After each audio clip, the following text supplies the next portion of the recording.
सूरमा नहीं विचलित होते, क्षण एक नहीं धीरज खोते, विघ्नों को गले लगाते हैं, कांटों में राह बनाते हैं।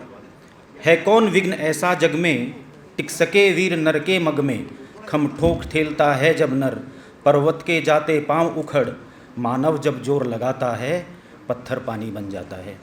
अपने जीवन को इस माँ भारती के चरणों में समर्पित करने वाले आदरणीय भावराव देवरस जी की स्मृति में बने इस न्यास के 32वें स्मृति व्याख्यान में आप सब लोगों का मैं प्रोफेसर डॉक्टर योगेंद्र मलिक आपका स्वागत करता हूं, अभिनंदन करता हूं। और अपनी भारतीय परंपरा के अनुसार मैं आमंत्रित करता हूं मंच पर माननीय अध्यक्ष जी को कि आज के कार्यक्रम के मुख्य वक्ता एवं आज के कार्यक्रम के स्वागताध्यक्ष के साथ मंच पर उपस्थित हों। आदरणीय अध्यक्ष जी कार्यक्रम के मुख्य वक्ता एवं स्वागताध्यक्ष जी के साथ मंच पर अपना स्थान ग्रहण करें।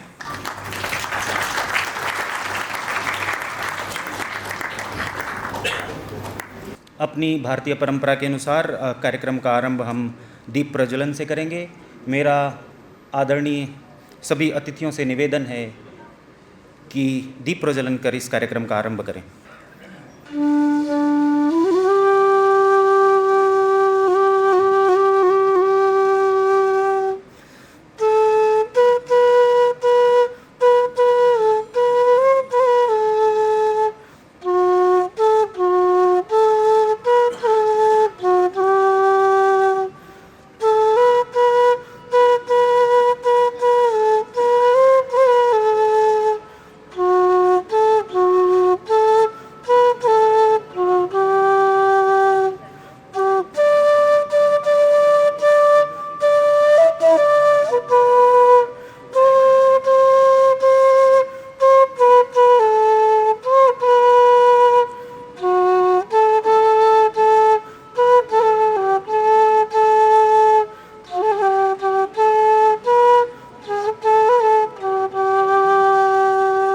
आनंददीप जी का बहुत बहुत धन्यवाद। हम सब का सौभाग्य है आज कि आज के इस कार्यक्रम में मुख्य वक्ता के रूप में श्रद्धेय चंपत राय जी का मार्गदर्शन पाथेय हम सबको प्राप्त होगा। श्री चंपत राय जी एक प्रसिद्ध समाजसेवी, विश्व हिंदू परिषद के अंतर्राष्ट्रीय उपाध्यक्ष और श्री राम जन्मभूमि तीर्थ ट्रस्ट क्षेत्र ट्रस्ट के महासचिव के रूप में कार्यरत हैं। आपका जन्म उत्तर प्रदेश के बिजनौर जिला में वर्ष 1946 में हुआ। आप बचपन से ही राष्ट्रीय स्वयंसेवक संघ से जुड़े और स्वयंसेवक बने। आपने बिजनौर जिले में धामपुर स्थित RSM डिग्री कॉलेज में रसायन शास्त्र के प्राध्यापक के रूप में भी कार्य किया। वर्ष 1975 में आपातकाल के 18 महीने जेल में रहने के बाद बाहर आने पर आपने इस नौकरी से त्यागपत्र दे दिया और समाज कार्य में पूर्ण शक्ति से जुट गए।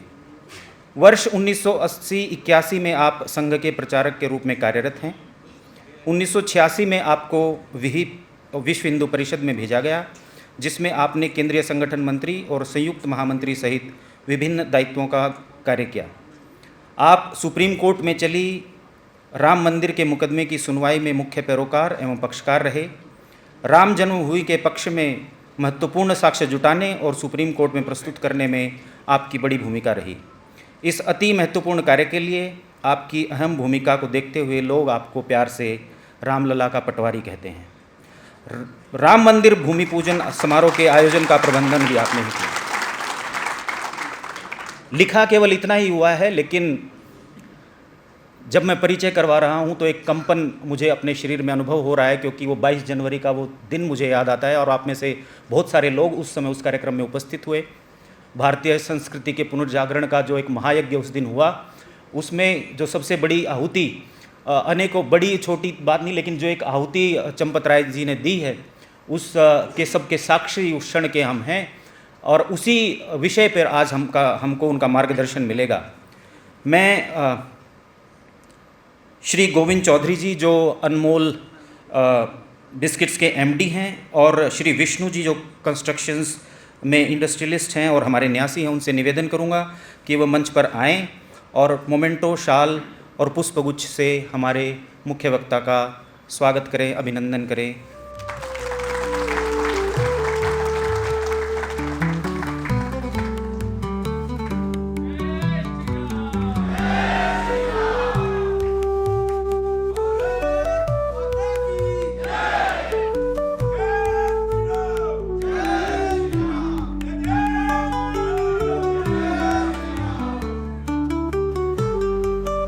बहुत बहुत धन्यवाद गोविंद चौधरी जी और विष्णु जी।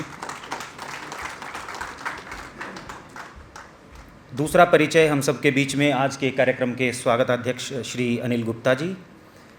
एक युवा स्नातक से लेकर के KEI इंडस्ट्रीज़ लिमिटेड के प्रमुख तक श्री अनिल जी का सफ़र उद्यमशीलता की भावना, समर्पण और दूरदर्शिता का परिणाम है। आप भारतीय केबल उद्योग के एक निपुण विशेषज्ञ हैं। 40 वर्षों से KEI इंडस्ट्री का नेतृत्व कर रहे हैं। अपने पिताजी द्वारा स्थापित इस इंडस्ट्री में आपने कम आयु में ही मशीनरी और प्रक्रियाओं के बारे में सीखा और 1980 में एक बड़ा कारखाना स्थापित कर KEI की क्षमताओं का विकास किया और अनेक चुनौतियों का सामना कर नई ऊंचाइयों को छुआ। कर्मचारियों के प्रति आपका व्यवहार आत्मीयतापूर्ण है, साथ ही साथ अपने सामाजिक जीवन का निर्वहन भी समर्पण के साथ करते हैं। अनेक संगठनों के साथ न्यास को भी आपका सहयोग नियमित रूप से प्राप्त होता है। आपका स्वागत है, अभिनंदन है। और स्वागत के लिए मैं निवेदन करता हूँ साकेत अग्रवाल जी, जो बिजनेसमैन के साथ समाज सेवी भी हैं, कि वो आए, और राजीव गुगलानी जी जो हमारे न्यासी हैं, पैकेजिंग का अपना काम है और दिल्ली अपना जो विश्राम सदन है उसको देखते हैं, दोनों आए और श्री अनिल गुप्ता जी का स्वागत करें पुष्पगुच्छ के साथ, मोमेंटो और एक शॉल।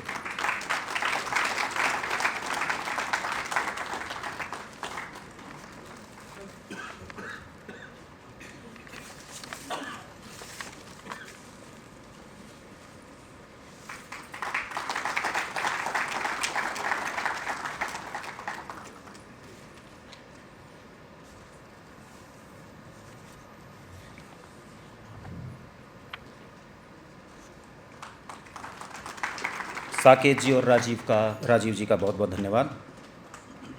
परिचय की कड़ी में हमारे अध्यक्ष जी सब परिचित हैं, उनको किसी परिचय की आवश्यकता कम से कम अपने परिवार में नहीं है। फिर भी श्री ओम प्रकाश गोयल जी का जन्म 1944 को जयपुर जिले राजस्थान के एक छोटे से गांव पावटा में हुआ। 1965 में CA की व्यावसायिक डिग्री प्राप्त करने के बाद उन्होंने बिरला कंपनी में नौकरी की और 17 वर्ष तक सेवा की। उसके बाद वे सिंघानिया समूह की JK पेपर लिमिटेड में शामिल हुए और 31 वर्षों तक सेवा दी। इस अवधि में वे 16 वर्षों तक पूर्णकालिक निदेशक रहे। श्री गोयल को ग्रीन और ब्राउन मेगा परियोजनाओं की स्थापना, बीमार इकाइयों की समीक्षा और उन्हें बंद करने और संयंत्रों को सफलतापूर्वक चलाने का व्यापक औद्योगिक अनुभव है। उद्योग में अपना पूरा करियर करने के बाद उन्होंने खुद को सामाजिक सेवाओं के लिए समर्पित कर दिया। वे भावराव देवरस न्यास के अध्यक्ष हैं, जो एक धर्मार्थ संस्था है जिसकी स्थापना 1923 में स्वर्गीय अटल बिहारी वाजपेयी जी ने अपने सहयोगी के साथ की थी। श्री गोयल जी कई शैक्षणिक संस्थाओं से भी जुड़े हुए हैं और स्वयं को समाज की सेवा के लिए समर्पित कर दिया है। आपका अध्यक्ष जी बहुत बहुत स्वागत है।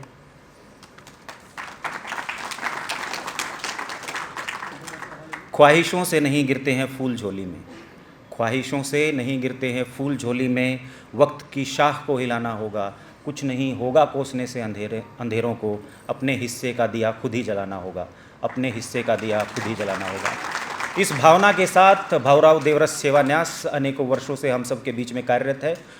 उसके कार्यों की एक छोटी सी वीडियो के रूप में आप सब लोगों के सामने प्रस्तुति के लिए मैं निवेदन करता हूं कि उस वीडियो के माध्यम से हम डॉक्यूमेंट्री न्यास की देखेंगे। स्मृति में 29 दिसंबर 1993 को भावराव देवरस सेवा न्यास की स्थापना की गई। इसके संस्थापक अध्यक्ष पूर्व प्रधानमंत्री भारत रत्न अटल बिहारी वाजपेयी जी थे। समाज के निर्धन एवं उपेक्षित वर्ग की आवश्यकताओं को समझते हुए भावराव देवरस सेवा न्यास के द्वारा शिक्षा, स्वास्थ्य एवं स्वावलंबन के क्षेत्र में अनेक प्रकार के प्रकल्प चलाए जा रहे हैं। वर्ष 1993 में लखनऊ में एक मोबाइल चिकित्सालय से प्रारंभ होने वाली इस यात्रा ने पिछले 32 वर्षों में देश के 8 राज्यों में अपने 19 प्रकल्पों के माध्यम से अभी तक 90 लाख से अधिक लोगों के जीवन को सेवा के माध्यम से स्पर्श किया है। स्वास्थ्य के क्षेत्र में न्यास अपने फ्लैगशिप प्रोजेक्ट के अंतर्गत देश के 6 बड़े रेफरल अस्पतालों के निकट अल्प आय वर्ग के रोगियों एवं उनके सहायकों को रहने के लिए आवास और भोजन की व्यवस्था माधव विश्राम सदन के नाम से करता है। हमारे इन विश्राम सदनों में प्रतिदिन गंभीर रोग से ग्रसित 2500 से अधिक रोगी अथवा उनके परिचारक रहते हैं। ये 6 विश्राम सदन एम्स नई Delhi, AIIMS Jhajjar, SGPGI Lucknow, KGMU Lucknow, IGIMS Patna और एम्स ऋषिकेश के निकट कार्यरत है। न्यास का 6वां विश्राम सदन एम्स ऋषिकेश के निकट निर्मित हुआ था। इस 430 शैया वाले माधव सेवा विश्राम सदन ऋषिकेश का लोकार्पण 3 जुलाई 2024 को माननीय डॉक्टर मोहन भागवत जी, परम पूजनीय सरसंघचालक राष्ट्रीय स्वयंसेवक संघ के कर कमलों से हुआ। कार्यक्रम में अनेक गणमान्य जन और वरिष्ठ साधु संत उपस्थित थे। स्वास्थ्य के ही क्षेत्र में न्यास अपने 2 अस्पतालों और सचल चिकित्सालयों के माध्यम से लखनऊ और उसके निकट प्रतिदिन 150 रोगियों को चिकित्सा सेवा उपलब्ध कराता है। इन स्वास्थ्य केंद्रों के माध्यम से अब तक कुल 9,25,000 लोग लाभान्वित हो चुके हैं। नेत्र चिकित्सा के क्षेत्र में हमने कुछ संस्थाओं के साथ मिलकर एक बड़ा प्रयोग प्रयागराज कुंभ 2019 में नेत्र कुंभ के नाम से आयोजित किया था।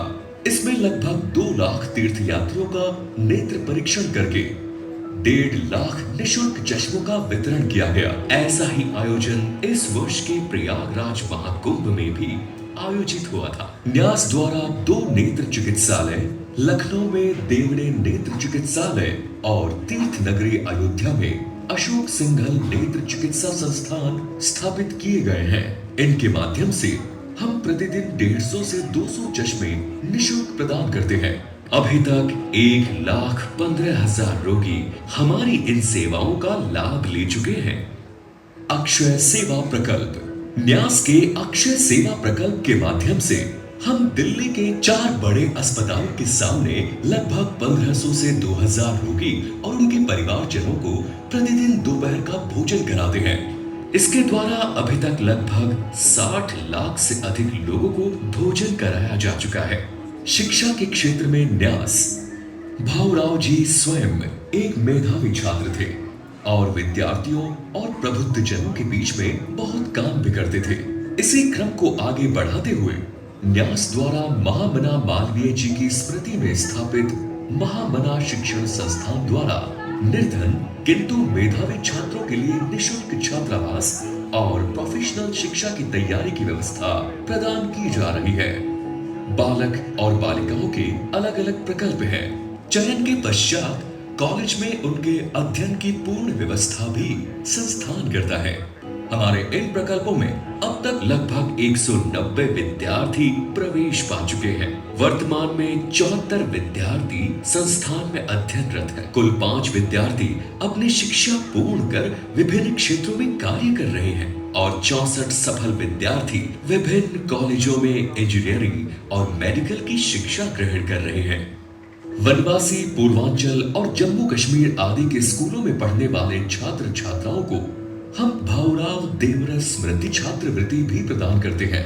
अब तक 2096 विद्यार्थियों को करीब 1.13 करोड़ रुपयों का सहयोग किया जा चुका है। स्वावलंबन के क्षेत्र में न्यास के प्रयास। देश के युवाओं को रोजगार परक शिक्षा मिले, इसके लिए न्यास समर्थ भारत के नाम से पूरे देश में 32 से अधिक केंद्रों पर 12 से अधिक विधाओं का प्रशिक्षण दे रहा है। अब तक 8,232 बालक बालिकाओं को ये प्रकल्प स्वावलंबी बना चुका है।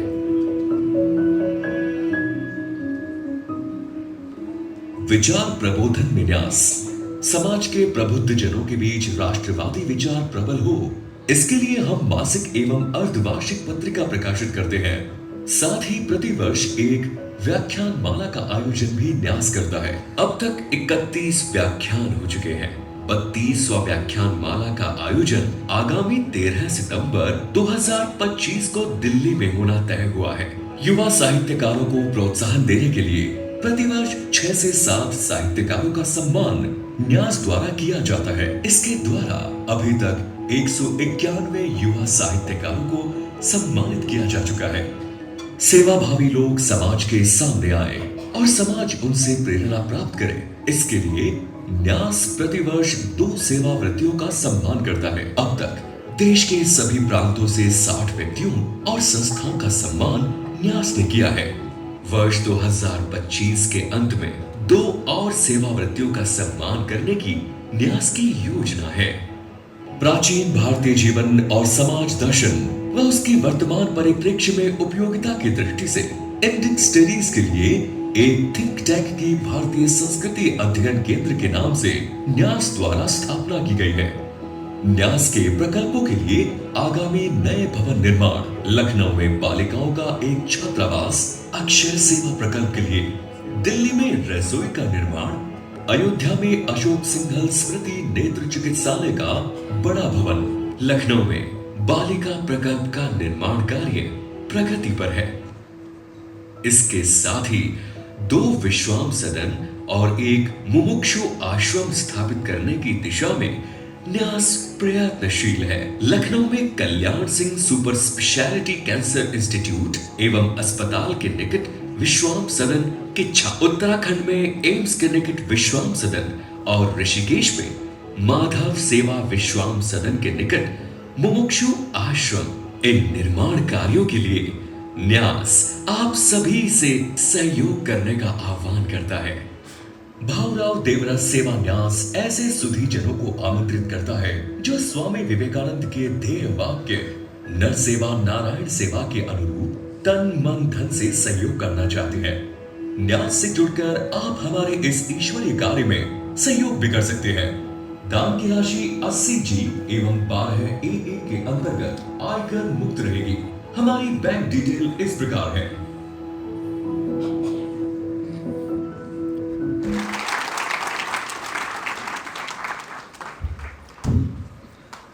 आपने एक ब्रीफली स्नैपशॉट जो सेवा कार्य न्यास करता है उसका इस वीडियो के माध्यम से देखा और ध्यान में आया होगा कि टीम कितनी मेहनत करती है। राहुल जी हमारे सचिव, राम अवतार जी कोषाध्यक्ष, मनोज भैया बैठे हुए हैं, न्यासी बैठे हुए हैं, भाई जी जिनका मार्गदर्शन हमको मिलता रहता है आरंभ से ही, वो बैठे हुए हैं। तो इन सब कार्यों को करने के लिए बहुत ही प्रेरणा के साथ सारे न्यासी हमारे जुटे रहते हैं दिन रात।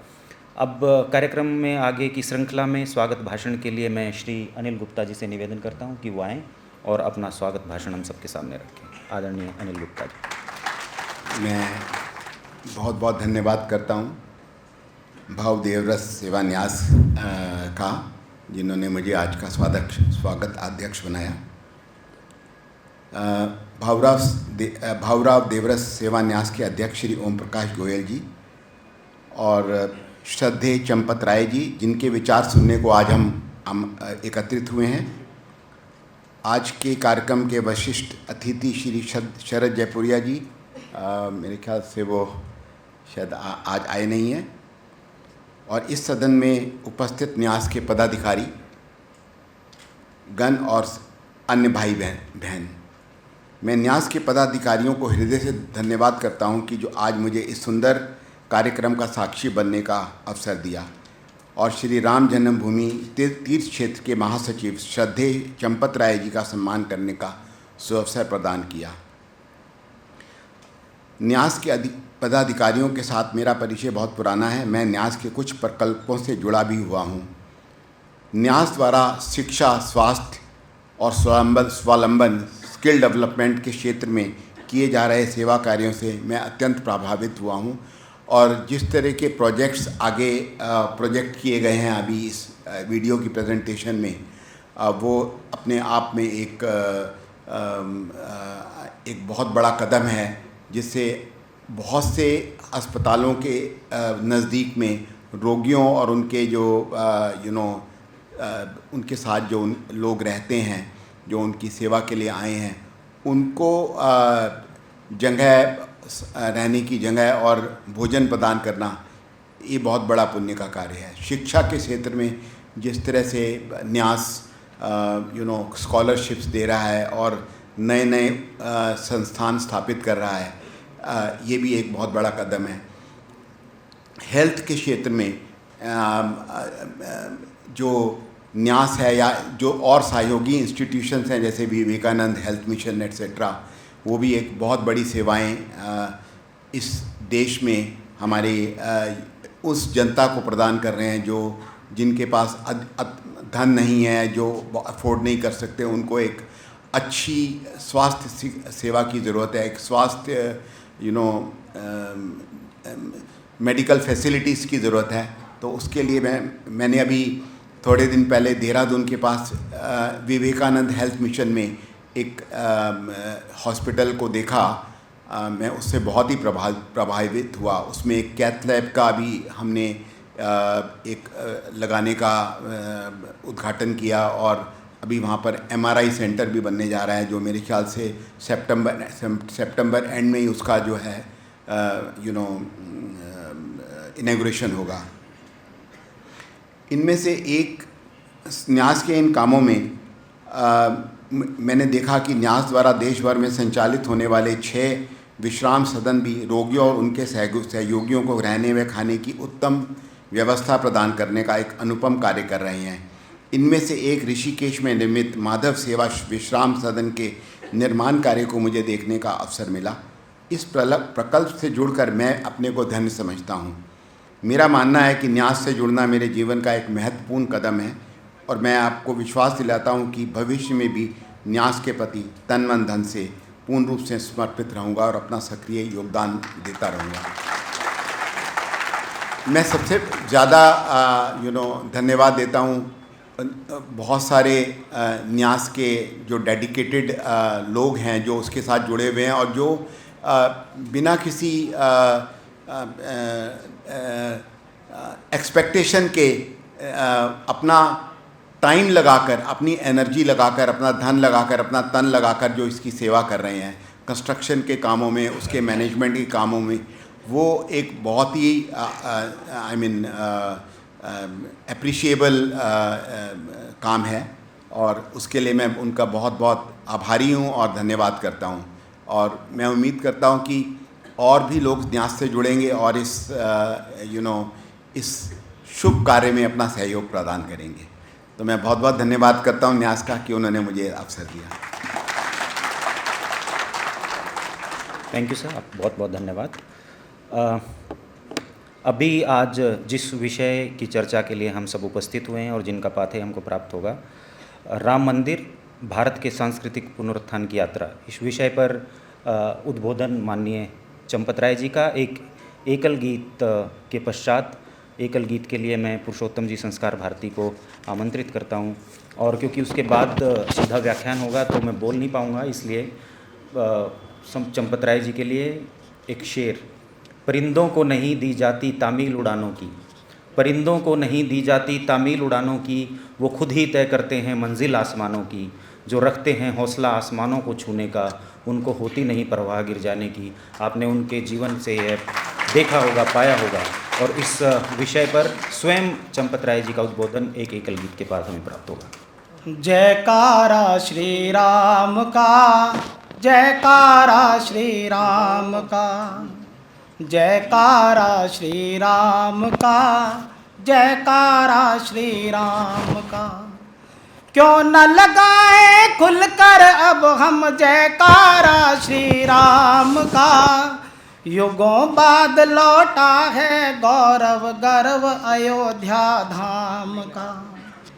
जयकारा श्री राम का, जयकारा श्री राम का। कुछ इतिहासी भूलें थी, कुछ अनाचार की कथा रही। कुछ इतिहासी भूलें थी, कुछ अनाचार की कथा रही। जिसके कारण कर्क रोग सी पली उरों में व्यथा रही। सहना पड़ा कोप सदियों तक, सहना पड़ा कोप सदियों तक। ओला बारिश घाम का, युगों बाद लौटा है गौरव गर्व अयोध्या धाम का। जयकारा श्री राम का, जयकारा श्री राम का। नाम अनाम गुथे हैं संघर्षों की अमर कहानी में। नाम अनाम गुथे हैं संघर्षों की अमर कहानी में। जाने कितने प्राण घुल गए सरयू के इस पानी में। अब जनगण मन धन्य हो गया, अब जनगण मन धन्य हो गया, नगर नगर और ग्राम का युगों बाद लौटा है गौरव गर्व अयोध्या धाम का। जयकारा श्री राम का, जयकारा श्री राम का। मर्यादा के पालन की प्रभु ने ही रीति सिखाई थी, मर्यादा के पालन की प्रभु ने ही रीति सिखाई थी। वही निभाते रहे आज तक यद्यपि बड़ी दुखदाई थी। मीठा स्वाद मिला अब जाकर, मीठा स्वाद मिला अगर जाकर, धीरज के परिणाम का युगों बाद लौटा है गौरव गर्व अयोध्या धाम का। जयकारा श्री राम का, जयकारा श्री राम का। हमें प्रेरणा मिली लक्ष्य अब और नए कुछ धारेंगे, हमें प्रेरणा मिली लक्ष्य अब और नए कुछ धारेंगे। पुण्य पीठ जो शेष रह गए उनको भी उद्धारेंगे, पुण्य पीठ जो शेष रह गए उनको भी उद्धारेंगे। सत्य धर्म के पथ में कैसा, सत्य धर्म के पथ में कैसा लेना नाम विराम का। युगों बाद लौटा है गौरव गर्व अयोध्या धाम का।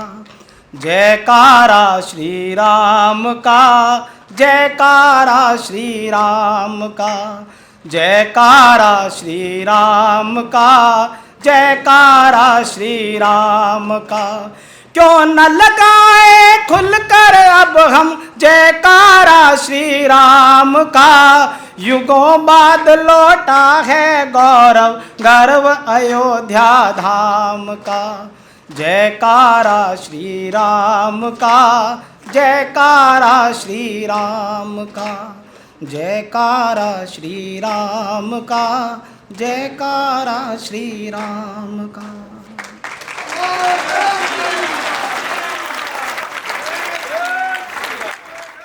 यहाँ विराजमान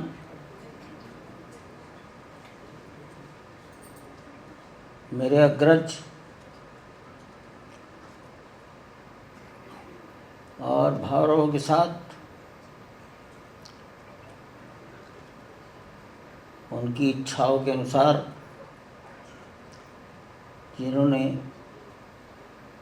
उनके जीवन रहने तक कार्य किया, हमारे बीच में उपस्थित हैं आदरणीय ब्रह्मदेव जी भाई जी। उत्तर प्रदेश में सरस्वती शिशु मंदिर, सरस्वती विद्या मंदिर, ये जो श्रृंखला, ये जाल फैला है, इसको फैलाने के लिए ही जिन्होंने अपना सारा समय लगाया और उसके परिणाम स्वरूप वर्तमान सरकार ने 2014 में उनको पद्मश्री से विभूषित किया। मैं अपना प्रणाम निवेदन करता हूँ। भावरों के साथ लंबे समय तक काम करने वाले शायद वही अकेले आज भारतवर्ष में जिंदे होंगे।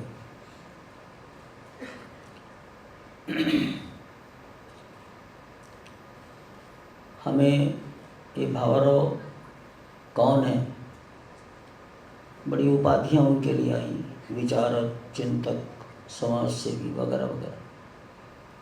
ये तो बहुत बात की बातें हैं। वो तो यहाँ के रहने वाले नहीं थे, उनका जीवन तो महाराष्ट्र में बीता, परिवार तो और पीछे,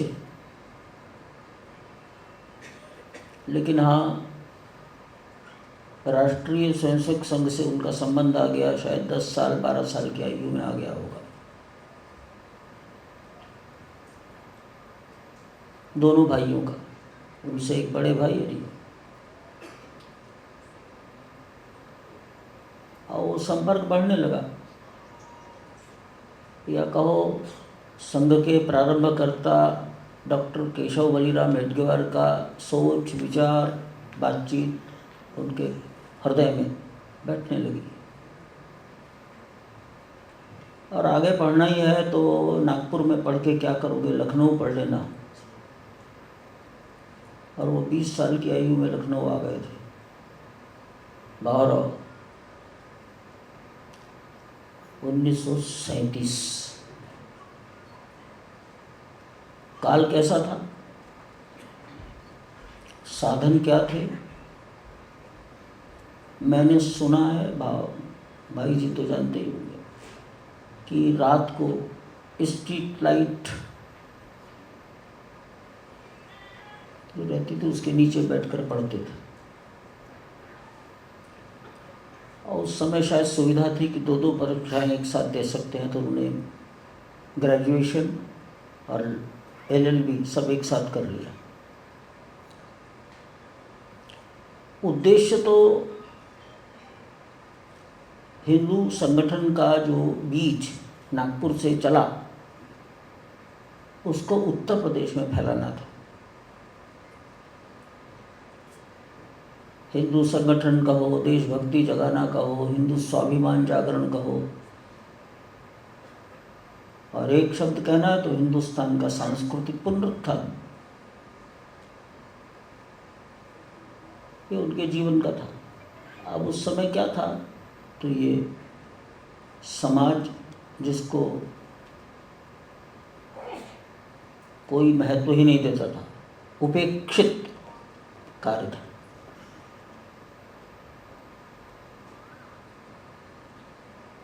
यह हास्यास्पद था, बच्चों का खेल। छोटे छोटे बच्चों को मैदान में इकट्ठा करके खेल खिलाना, और क्या था। अब इनकी आयु 20 साल है, ग्रेजुएशन के छात्र हैं, साधनहीन हैं, और उन छोटे छोटे बच्चों को खेल खिला कर आज जिसको आप RSS राष्ट्रीय स्वयंसेवक संघ, उसका बीजारोपण ये उत्तर प्रदेश में हो गया, लखनऊ में। वैसे तो BHU में पहले हो गया था। आप लोगों ने नाम सुना होगा दीनदयाल उपाध्याय, भावराव के संपर्क में आए कानपुर में। अटल जी, अशोक सिंघल, प्रोफेसर राजेंद्र सिंह, जिनको रज्जू भैया के नाम से पुकारा गया, ये उनके संपर्क संबंधों का काम था। अब ये बात अलग है कि मनुष्य के अपने गुण धर्म रहते हैं, पूर्वजन्म के संस्कार, भगवान ने किसी उद्देश्य के लिए भेजा है। धरती पर तो अनुकूल वातावरण मिल जाए, वो भावराव के संपर्क में आकर अनुकूल वातावरण मिल गया, और ये प्रतिभाएं देश में आपके सामने हैं। भावराव ने केवल राष्ट्रीय स्वयंसेवक संघ के लिए ही काम नहीं किया है, संघ की शाखाओं के लिए नहीं, तो लंबे समय तक देश की राजनीति कैसी होनी चाहिए तो सलाह मशवरा करते थे, देते थे, दायित्व तो नहीं लेते थे कोई। और हम यही मानते हैं कि लोग उनके पास जाते थे, बैठते थे, परामर्श लेते थे।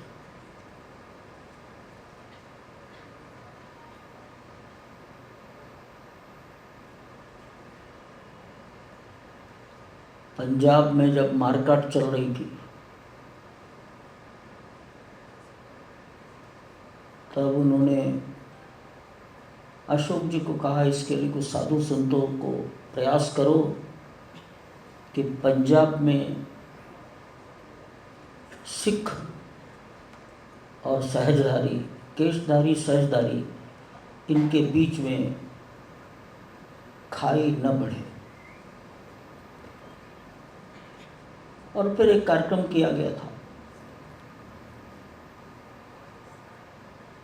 तो वो इस प्रकार लोगों को काम करने की, देश की भलाई के लिए क्या क्या हो सकता है।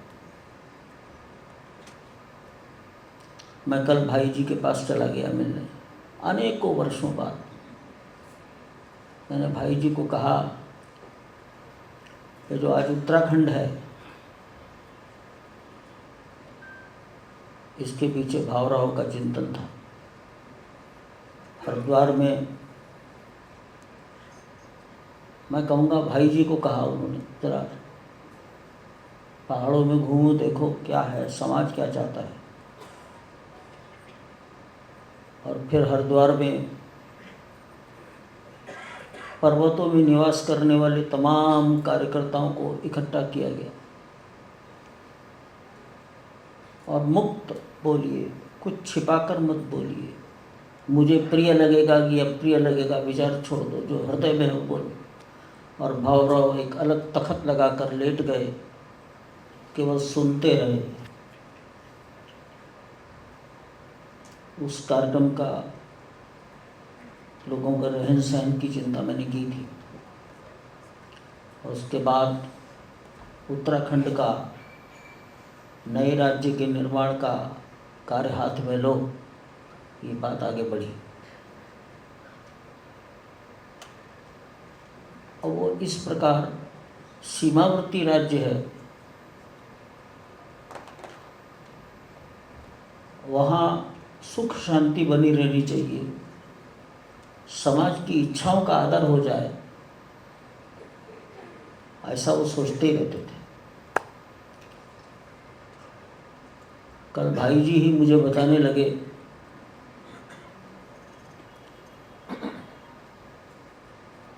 कि 1981-82 में, हो सकता है 83 रहा हो,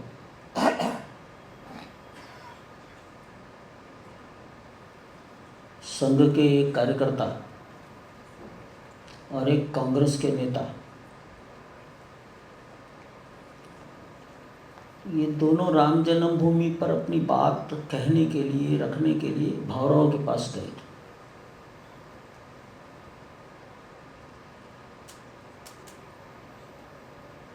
भावराव ने सुनी, वो सुनते सबके थे, बड़े धैर्य से सुनते थे। और फिर भावराव ने कहा, भाई तुमने मुझे सुनाया है, जरा प्रोफेसर राजेंद्र सिंह रज्जू भैया को भी सुनाओ।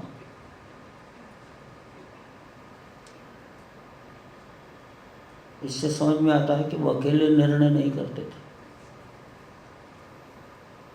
और फिर वो रज्जू भैया के पास जरूर गए होंगे। इसके बाद इस राम जन्मभूमि का बीजारोपण हुआ।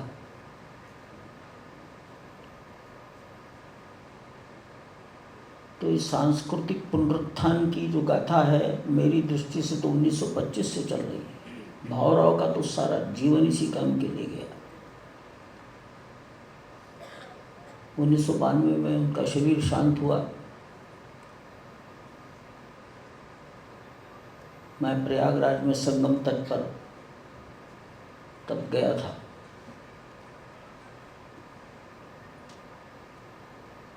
इसलिए कोई बहुत अधिक आयु तो नहीं थी, 75 साल आयु में शरीर शांत हो गया उनका।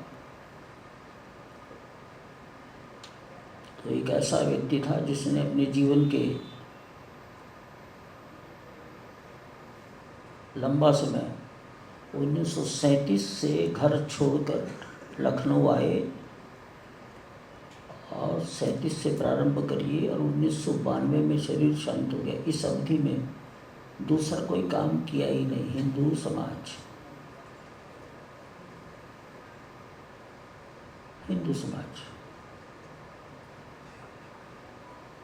सोचते थे, पढ़ते थे, सोचते थे, पढ़ते थे, तो ये सारी उपाधियां लग गई हैं। शास्त्र कहता है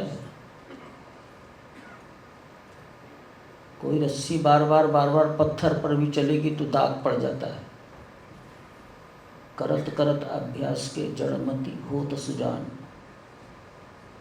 बार बार सारा रात और दिन जब देश और हिंदू समाज यही सामने रहता है, यही सोचते हैं,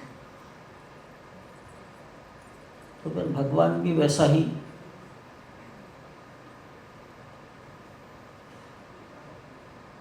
विचार देने लगता है।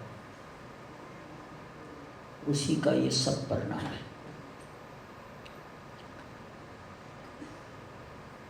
मैं क्या सोचता था,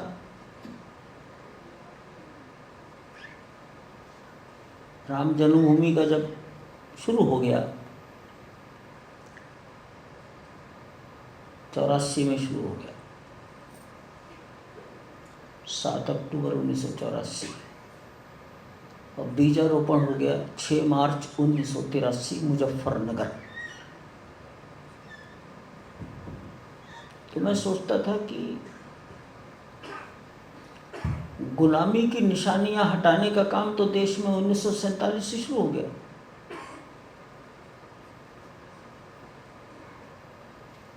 आखिर अभी मेरे विचार हैं सब, न मैंने किसी से पूछा न सुना, ये अंदर से निकलता था कि 15 अगस्त 1947 को देश आज़ाद हो गया। क्या हुआ? आज़ाद हो गया यानी हुआ क्या? घोषणा हो गई, इतना ही हुआ क्या? कुछ और भी हुआ। और वो हुआ, दिल्ली के राष्ट्रपति भवन पर कोई झंडा लहराता था, उसे उतारकर दूसरा झंडा चढ़ाया गया। जो उतारा गया उसका नाम था यूनियन जैक। अब झंडे का भी कोई नाम होता है, जो आप रख दे वही हो जाएगा। और जो चढ़ाया गया उसको कहा गया तिरंगा। ये 3 रंग का था इसलिए तिरंगा। कपड़े का ये भी है, कपड़े का वो भी था। 3 तरह के कपड़े, 3 आकृति के सिलकर ये बनाया गया था, वो भी ऐसी था। फर्क क्या है? मेरे मन में आया, वो सिंबल था ब्रिटिश राज्य सत्ता का, और ये प्रतीक है भारत की स्वाधीनता का, भारतीय राज्य सत्ता का। ये बदला गया, ये प्रक्रिया है, देश स्वाधीन हुआ। तो गुलामी की निशानी पहले दिन हटी, तब देश आज़ाद घोषित हुआ। देश में कंपनी गार्डन थे। कंपनी गार्डन तो आज भी अपनी जगह है, नाम कंपनी गार्डन नहीं है। कहीं गांधी, कहीं कुछ और नाम, कहीं नेहरू जी के नाम पर गांधी पार्क। देश में कितने स्थानों पर विक्टोरिया की प्रतिमाएं थी? चांदनी चौक में दिल्ली में थी। अध्ययन करना चाहिए, कब हटाई, क्यों हटाई, किसने हटाई, सरकार कौन सी थी। अमृतसर में विक्टोरिया की प्रतिमा थी। अयोध्या में तुलसी उद्यान है, वहाँ विक्टोरिया की छोटी सी प्रतिमा थी। एक आईपीएस अधिकारी श्रीश चंद्र दीक्षित पहुँचे, रायबरेली के थे। वो उनका आईपीएस में पहला सिलेक्शन था, उन्होंने उसे हटवाया, तुलसीदास रखे गए। तो जहाँ जहाँ विक्टोरिया थी हटी, गुलामी की निशानी हटी। इंडिया गेट, मैंने सुना है कि जॉर्ज पंचम की प्रतिमा हुआ करती थी खड़ी। मैंने तो कुछ और भी सुना है, मैं उसको छोड़ता हूँ। वो हटाई गई, लाचारी में हटाई गई, मैं अपनी ओर से जोड़ता हूँ। जो सुना है वो अच्छा नहीं है, और इसलिए लाचारी में हटा दिया गया। तो जॉर्ज पंचम की प्रतिमा हटाकर वो पेडेस्टल खाली रखा गया। तो प्रतिमा हटाना यानी एक गुलामी की याद दिलाने वाली चीज़ हटाना। तो ये तो बातें 1947 से परिवर्तन की चर्चा शुरू हो गई। सारे शहर, मिंटो ब्रिज और इंदिरा जी के काल में Ram Manohar Lohia hospital, Irwin hospital का नाम जयप्रकाश नारायण हॉस्पिटल, और अभी केजरीवाल जी के समय में औरंगजेब रोड, कम्युनिस्टों ने कलकत्ता का कोलकाता,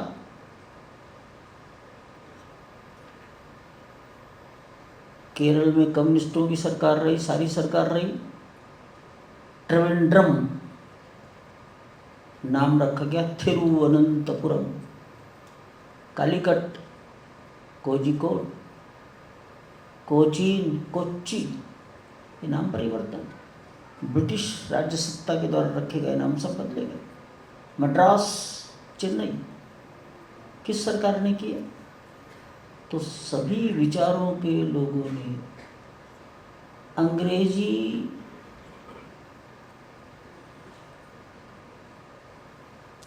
दास्ता की याद दिलाने वाले प्रतीक हटाए, सब जगह हटे। सरदार पटेल थोड़ा और आगे गए और उन्होंने सोमनाथ का जीर्णोद्धार कराया, जल लेकर हाथ में, समुद्र का जल लेकर प्रतिज्ञा की। उनके बगल में खड़े थे कन्हैयालाल माणिकलाल मुंशी, जितना मैंने पढ़ा है, मैं इसे मुक्त कराऊंगा, मंदिर बनाऊंगा। और माणिकलाल के मुंशी ने कहा कर सकते हो क्या? कहते 3 बार जल लेकर प्रतिज्ञा की, करा, किया। तो ये जो दास्ता की निशानियां हटाने का काम तो कभी रुका नहीं, चलता ही रहा।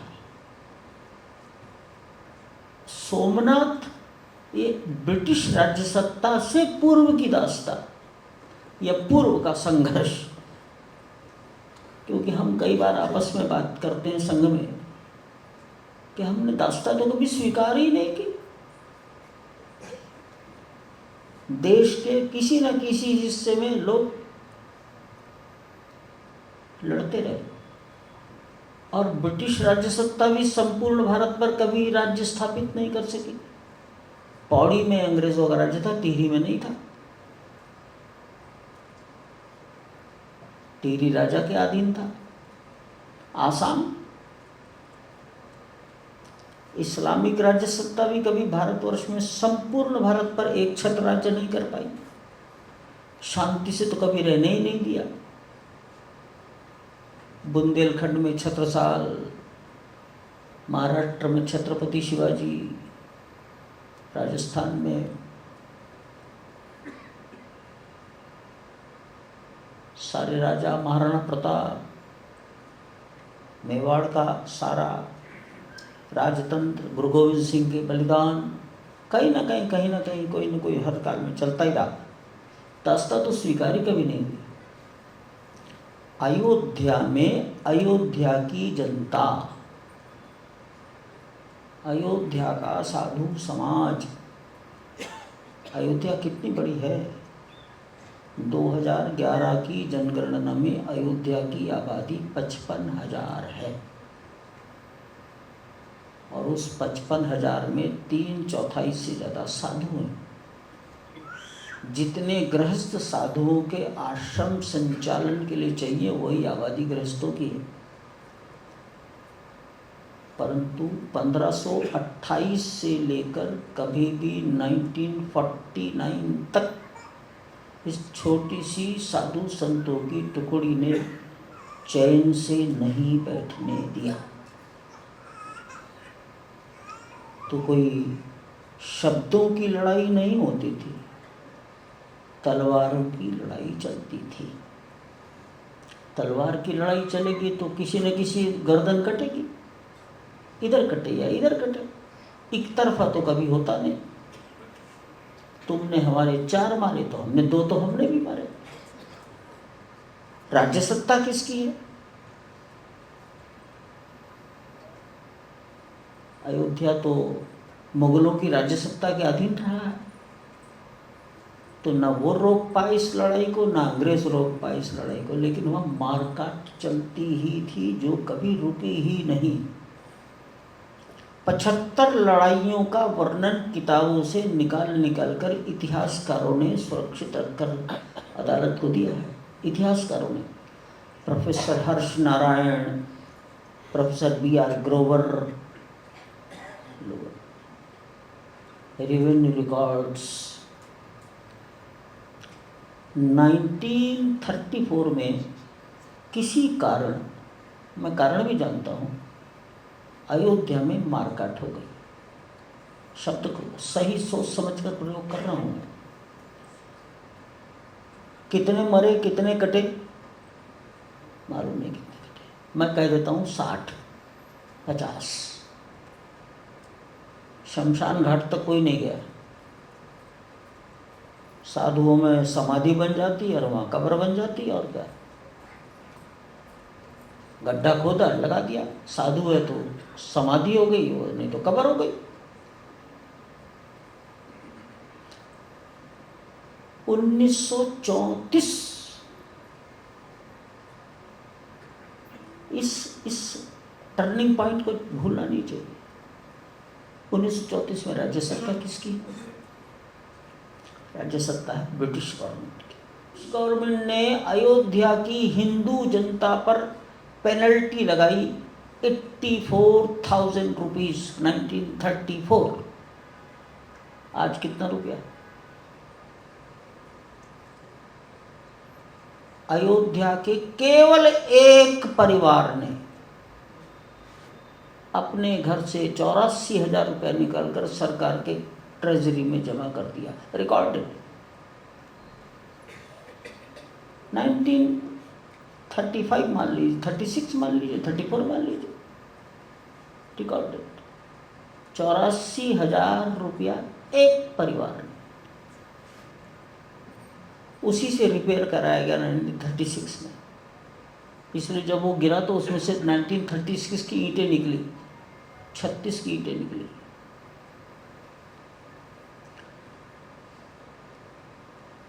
तो ये यात्रा तो न जाने कब से चली आ रही है।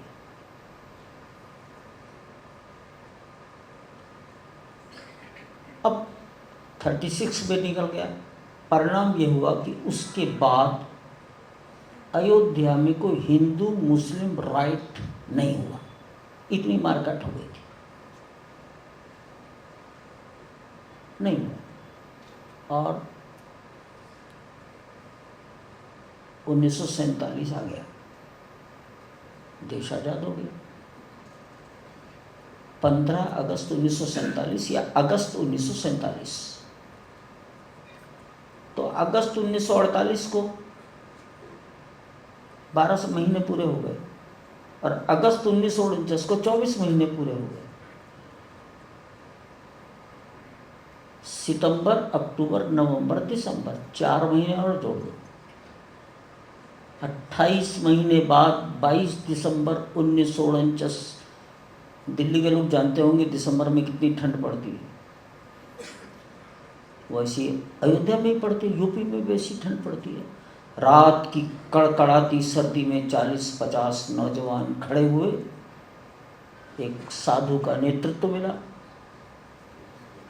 रात के अंधेरे में घुस गए। जो अंदर बैठे थे सो रहे थे, कहा जाओ बाहर, गया गया, नहीं तो सब चले गए। और एक छोटी सी प्रतिमा जेल में रखी थी, वहाँ रख दी। सूर्योदय हुआ, शोर मच गया कि धरती फट गई थी, इसमें से निकल आए। कलयुग में धरती फटती है। 22/23 दिसंबर 1949 को अयोध्या में धरती फटी। आज तक यही कहा जाता है, सारी अदालत में कोर्ट के रिकॉर्ड कहते हैं धरती फटी, प्रकट भय प्रकट कृपाला, भय प्रकट कृपाला।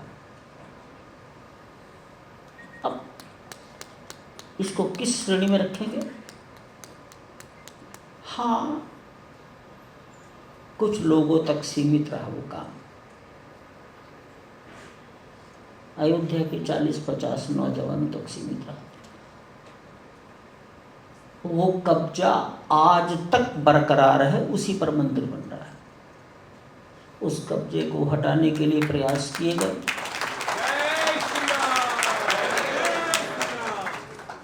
वो प्रयास शासकीय हुए, वो प्रयास न्यायिक हुए, अदालतों में हुए, सफलता नहीं मिली। 1950 में प्रधानमंत्री कौन थे? उत्तर प्रदेश के मुख्यमंत्री कौन थे? वो क्या चाहते थे? क्या वो यही चाहते थे जो हुआ? उस काल की, उस समय की परिस्थिति में प्रधानमंत्री जी ने कुछ और चाहा होगा कि नहीं चाहा होगा? रिकॉर्ड पर सब कुछ है, मैं बोलूंगा नहीं, उचित नहीं है। अन्यथा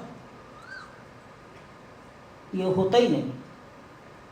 तो हृदय में तो सबके कहीं ना कहीं बीज था, कहीं ना कहीं था। अयोध्या के डिस्ट्रिक्ट मैजिस्ट्रेट थे केरल के नायर, और वहाँ के सिटी मैजिस्ट्रेट थे ठाकुर गुरदत्त सिंह। दोनों ने कहा अब कुछ नहीं हो सकता, शांति व्यवस्था बनाए रखने के लिए जो आवश्यक है वो किया जाएगा। प्रधानमंत्री भी कुछ नहीं कर पाए, मुख्यमंत्री भी कुछ नहीं कर पाए। बहुत ज़्यादा रिकॉर्ड देखना हो तो सब ऑन रिकॉर्ड है, सभी के आदेश ऑन रिकॉर्ड है। आज के नायर भी नहीं है। के नायर 1906 में पैदा हुए थे। कोई लोग कहते हैं शकुंतला नायर उन्हीं की पत्नी थी, मुझे मालूम नहीं थी कि नहीं थी, कहते हैं लोग। तो के नायर ने मना कर दिया, नहीं हो सकता, अब हट नहीं सकता कुछ भी। सिटी मजिस्ट्रेट ने कहा नहीं हो सकता कुछ। प्रधानमंत्री आए या मुख्यमंत्री आए, कुछ नहीं हो सकता। आज हिम्मत है किसी की कहने की?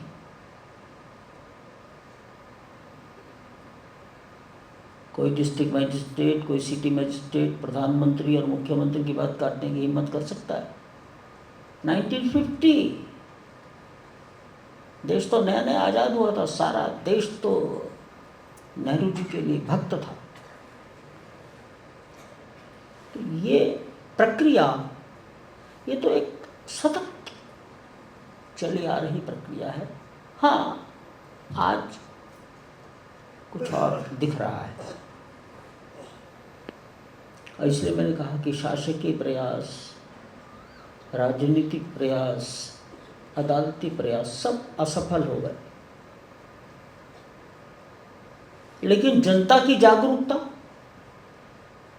हमने रात के अंधेरे में जैसे रखा है ऐसे ही रात को उठा कर न ले जाए, ये साधुओं ने सोचा है। अयोध्या में शिक्षा का स्तर क्या था, आर्थिक संपन्नता का स्तर क्या था, और इसलिए रात और दिन उसकी चिंता की। सीताराम सीताराम सीताराम सीताराम वही बैठ कर करते थे। मैं, बूढ़े, महिलाएं, सरकारी कर्मचारी सब ने अपने राउंड बना रखे थे, टर्न लगा रखे थे। 2 घंटे हम करेंगे, 2 घंटे हम करेंगे, महिलाएं दिन में करेंगी, जवान रात को करेंगे। मैंने देखा है। ये क्या है? इसको किस श्रेणी में रखेंगे? इस हृदय की, इतना ही वो कर सकते थे। और इस प्रकार 1981-82 आ गया। तब मुरादाबाद शहर में एक घटना हो गई। उस घटना का वर्णन नहीं करूंगा, लंबा काम हो जाएगा।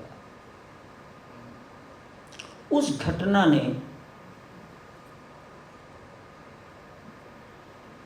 कांग्रेस के एक नेता का दिमाग घुमा दिया।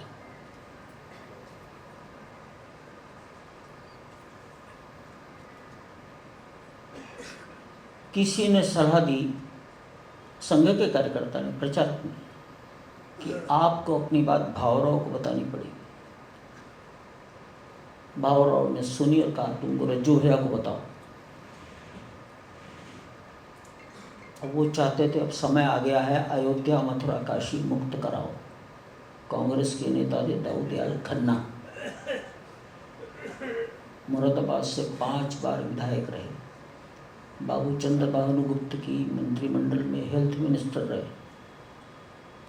बहुत सादा जीवन था। तब संघ ये काम करता नहीं, तो उन्होंने अशोक सिंघल को कहा, भाई तुम देखो इसको। अशोक जी बड़े बेबाक आदमी थे। पता नहीं आप लोगों का कितना संबंध आया है उनसे। भय तो किसी से खाते ही नहीं थे। प्रधानमंत्री से क्या भय खाएं वो, सामने आमने बात होती थी। तो गए दाऊदयाल जी के पास। मैं अशोक जी के मुख की सुनी हुई एक बात बोल रहा हूँ। बाबूजी, आपको तो इंदिरा जी बुला लेंगी, आप तो बैकआउट कर जाओगे, हम तो आगे बढ़ जाएंगे। दाऊदयाल जी ने कांग्रेस से इस्तीफा दे दिया।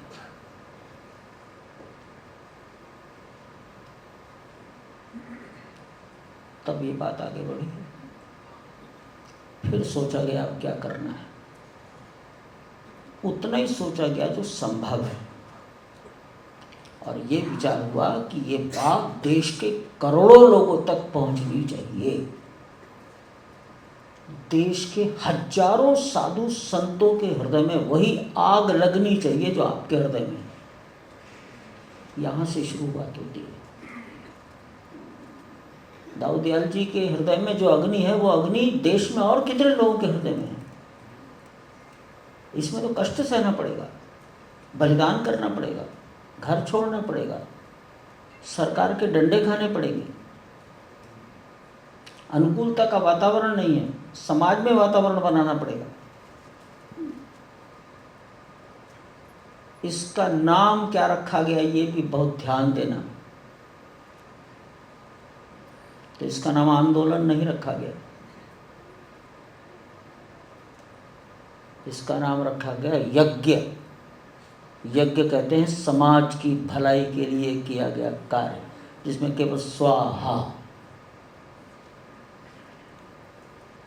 इदन्नमम इदम राष्ट्राय स्वाहा इदन्नमम, मेरा कुछ नहीं है। इसका नाम रखा गया राम जन्मभूमि मुक्ति यज्ञ समिति। यज्ञ होता है समाज की भलाई के लिए। फिर लोगों ने सुझाव दिया, महंता वेदना जी का ही नाम लूंगा मैं तो। अरे भाई, केवल राम जन्मभूमि थोड़ी है, काशी मथुरा भी है। तो नाम बदल दिया, धर्म स्थान मुक्ति यज्ञ समिति, लेकिन नाम वही रहा, यज्ञ समिति। ये सब सांस्कृतिक पुनरुत्थान की श्रेणियां हैं ना।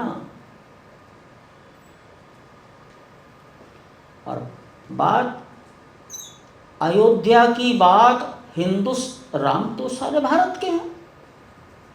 आपको भी सबको मालूम होगा कि कम से कम 50 से अधिक प्रकार की रामायण चलती हैं। तमिलनाडु में कंब रामायण चलती है, आप तुलसीदास की पढ़ते हो। केरल में आध्यात्म रामायण पढ़ी जाती है, श्रावण के महीने में घर घर पढ़ी जाती है। बंगाल में कृतिवास रामायण पढ़ी जाती है। मुझको तो एक लड़के ने कहा 52 रामायण तो मेरे पास है ओरिजिनल, सब भाषाओं की।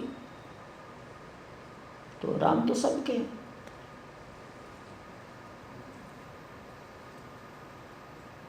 इसलिए इस विषय को देशव्यापी बनाओ। देशव्यापी बनाने का परिणाम प्रकट हो गया कि राम सबके हृदय में,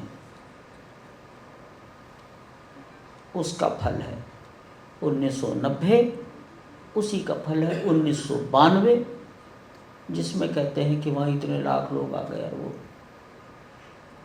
समाप्त हो गए।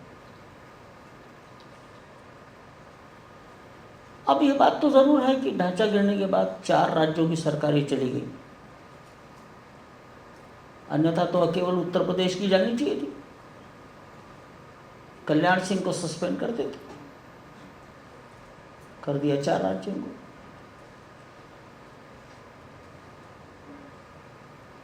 लेकिन गारमेंट के हृदय की बात अब मैं बताता हूँ। हृदय देश में कितनी वाइब्रेशंस पैदा हो चुके थे। राष्ट्रपति थे शंकर दयाल जी शर्मा। राष्ट्रपति सुप्रीम कोर्ट को एक चिट्ठी लिखते हैं,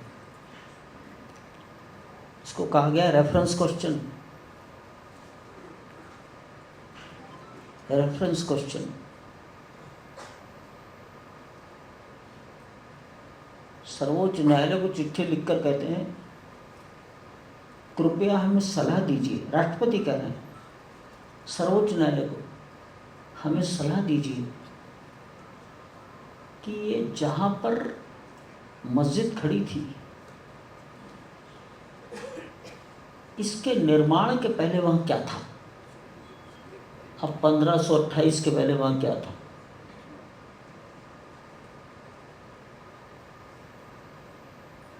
सलाह दीजिए।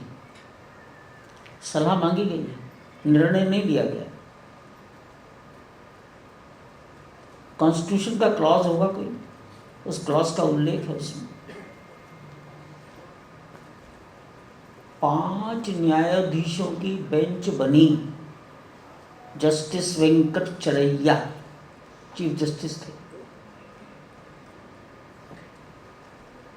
न्यायपालिका ने भारत सरकार को पूछा, भाई ये सवाल आया है राष्ट्रपति का, इसका उद्देश्य क्या है।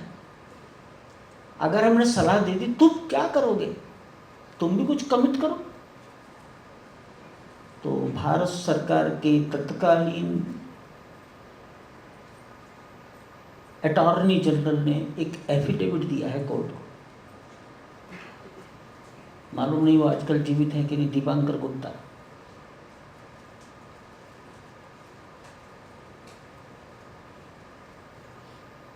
एफिडेविट में लिखते हैं यदि ये सलाह मिलती है कि यहाँ कभी कोई हिंदू स्ट्रक्चर था, तो भारत सरकार हिंदू भावनाओं के अनुसार कार्य करेगी।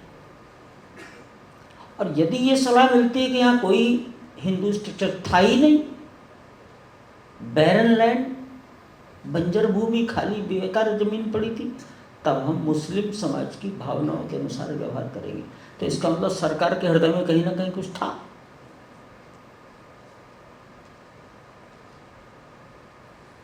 ढांचा तो गिर चुका था 6 दिसंबर को। ये रेफरेंस क्वेश्चन है 7 जनवरी 1993।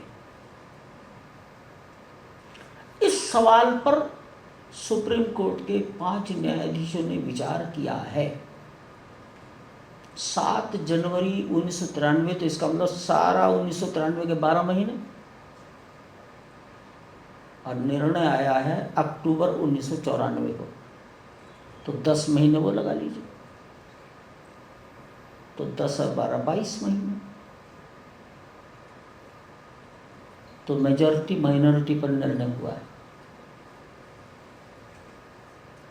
राष्ट्रपति के सवाल पर सुप्रीम कोर्ट का क्या निर्णय हुआ, तो सुप्रीम कोर्ट कहता है महोदय, your question is return back respectfully unanswered.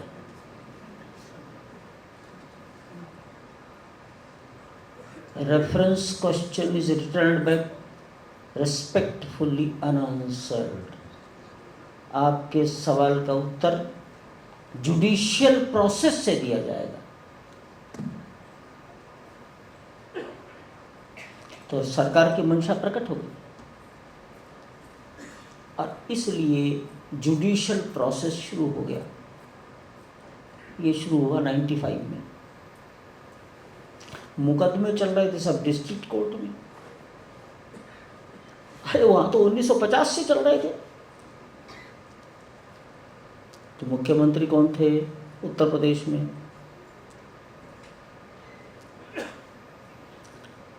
सरकार ने कहा अगर इस मामले को निपटाना है तो सारे मुकदमे हाई कोर्ट में ट्रांसफ़र कर दो। हो गए। और हाई कोर्ट ने वो काम किया जो डिस्ट्रिक्ट कोर्ट में होता है। 15 साल किया। 2003 में आया कि सारी बातें तो खत्म हो जाएंगी, ये राष्ट्रपति के सवाल का उत्तर कौन देगा। 1528 के पहले वह क्या था? इसका नाम है समाज का दबाव। लोगों को लग गया कि समाज इतना उग्र है, दाएं बाएं नहीं कर सकते। अब आप ही बताओ भाई, 500 साल पहले यहाँ क्या था, कौन बताएगा? तब इसमें साइंस टेक्नोलॉजी ने काम किया।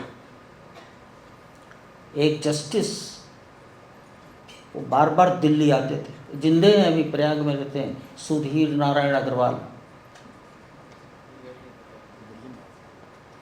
नहीं, वो सुधीर अग्रवाल है, मोटा, ठीक है ना? मैं कह रहा हूँ सुधीर नारायण अग्रवाल। वो बहुत बूढ़े हो गए। उनको किसी ने कहा कि भाई अगर कोई चीज़ धक्के भूकंप में गिर जाती है या बुलडोज़र से गिरा दी जाती है और युद्ध के मैदान में गिराई जाती है, फिर उसके ऊपर कुछ बनाया जाता है, तो ज़मीन के नीचे कुछ ना कुछ मलबा पड़ा मिलेगा। अच्छा, हाँ मिलेगा। फिर क्या करें? देखो उसे। अब कैसे देखें? अदालत में एक तरफा आदेश हो ही नहीं सकता था, टक्कर बराबर की थी।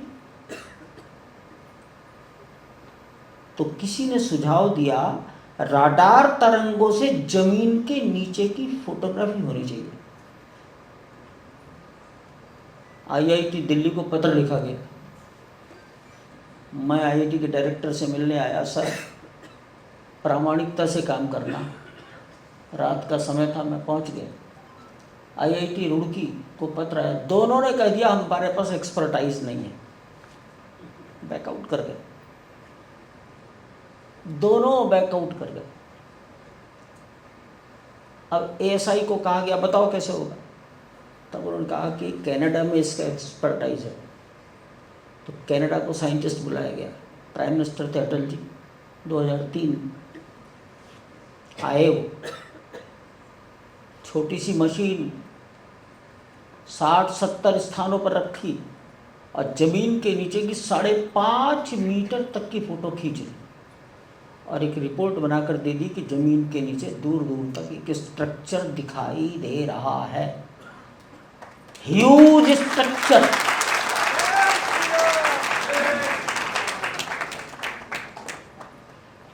Extending over a large area, a huge structure extending over a large area. क्या अर्थ है इसका?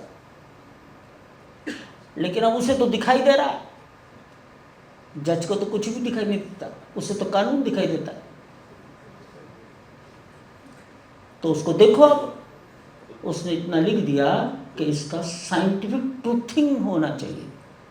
साइंटिफिक ट्रूथिंग, सच्चाई देखो। तो इसलिए एएसआई को कहा गया एक्सकेवेट।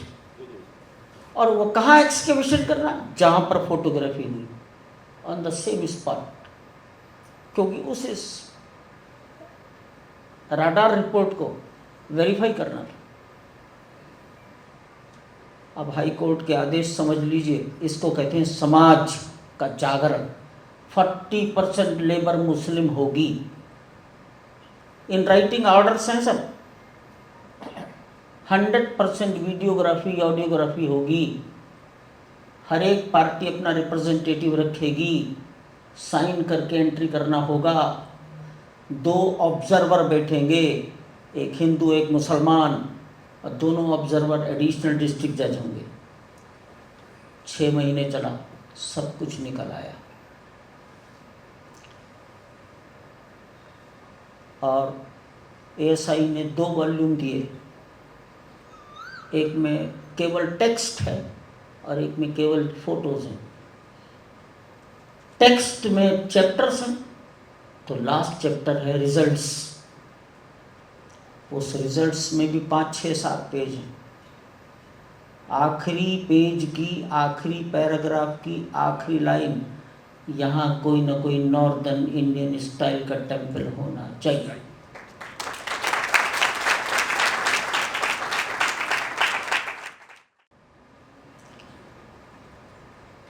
मंत्री थे जगमोहन, डिपार्टमेंट के मंत्री। रिपोर्ट हाई कोर्ट को गई, जजमेंट हो गया, जजमेंट हो गया। हर एक के मन में कहीं ना कहीं कुछ है, प्रकट होता चला गया। सब चाहते थे कि देश में से गुलामी जानी चाहिए। अब हाई कोर्ट को किसी ने तो प्रभावित किया ही होगा, या मालूम नहीं किया, मानते हैं नहीं किया। जजेस के दिमाग में आया कि कहीं देश में दंगे ना हो जाए, इसलिए एक छोटी सी लाइन आखिर में डाल दी कि 3 पार्टीज लड़ रही हैं, कंटेस्टिंग पार्टीज, तीनों को थोड़ा ही न दे दो, थोड़ा ही न दे दो, थोड़ा ही न दे दो, कर दिया। ट्राइफर्केशन ऑफ द लैंड। अब ट्राइफर्केशन तो किसी ने मांगा ही नहीं था। हाई कोर्ट ने एक काम और किया, मुस्लिमों का case suit is dismissed, suit is dismissed. जो लड़ रहे थे उनका सूट ही डिसमिस कर दिया। No relief can be granted. ये तो हमारे लिए भी आश्चर्य था। तो उनको अपना मुकदमा रिजेक्ट हो गया, ये स्वीकार नहीं था, और हमको ट्राइफर्केशन स्वीकार नहीं था। अब एक बात ये भी समझने की है, देखो इसमें भी कांग्रेस के एक वकील ने साथ दिया है। सारे मुकदमे पढ़े गए, तो अंत में कांग्रेस के ही एक मंत्री ने अशोक सिंघल को कहा, आप फलाने शहर में फलाने वकील से मिलो, पटना में लाल नारायण सिन्हा को मिलो। लाल नारायण सिन्हा इंदिरा जी के कॉन्स्टिट्यूशनल एडवाइजर रह चुके थे, इमरजेंसी लगवाने का सलाह उन्होंने ही दी थी, और वो भारत सरकार के अटॉर्नी भी रह चुके थे। तो ये इलाहाबाद हाई कोर्ट के 2-3 जस्टिस देवकीनंदन अग्रवाल, वीरेंद्र कुमार सिंह चौधरी एडवोकेट, शायद गिरधर मालवीय, ये लोग गए पटना, सब दिखाया, तो कहने लगे ये तो नया मुकदमा लिखा जाएगा तब जीतेंगे। अब उनके दिमाग में देखिए क्या था कानून, कि हिंदू परंपरा में प्राण प्रतिष्ठित मूर्ति ये पत्थर नहीं है, it is a living entity. मंदिर में प्राण प्रतिष्ठा होने के बाद आप भोग लगाते हो, तो भोग तो जिंदे आदमी को लगाया जाता है। स्नान कराते हो, त्योहार मनाते हो, वस्त्र बदलते हो, श्रृंगार करते हो, तो पत्थर का करते हो कि जिंदे का करते हो? भगवान का शयन कराते हो, तो it is a living entity. Juristic person अपना मुकदमा लड़ सकती है मूर्ति। भगवान को वादी बनाकर मुकदमा तैयार किया गया।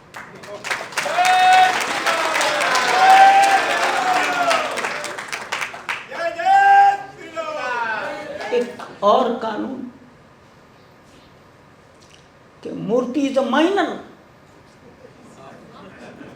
1000 साल पुराना मंदिर है, बट द मूर्ति इज माइनर, वो मेजर कभी होती ही नहीं। फिर देखा गया कि प्रीवी काउंसिल में जब ब्रिटिश गवर्नमेंट की राज्य सत्ता थी, तब सर्वोच्च न्यायालय में क्या क्या ऑर्डर हुए, हर जगह लिखा है deity is minor, perpetual minor, perpetual minor. तो परपिचुअल माइनर का मतलब हो गया नाबालिग, और नाबालिग की संपत्ति पर किसी का कब्जा नहीं हो सकता।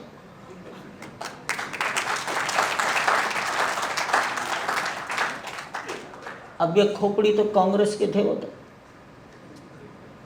कहीं ना कहीं तो था। समाज की जागृति का परिणाम है ये। इसलिए कब्जा हुआ 1949, मुकदमे चले 1950 और इस मूर्ति ने मुकदमा दायर किया 1987। एक्सेप्ट हो गया क्योंकि माइनर का मुकदमा है और वो मेजर कभी होता ही नहीं।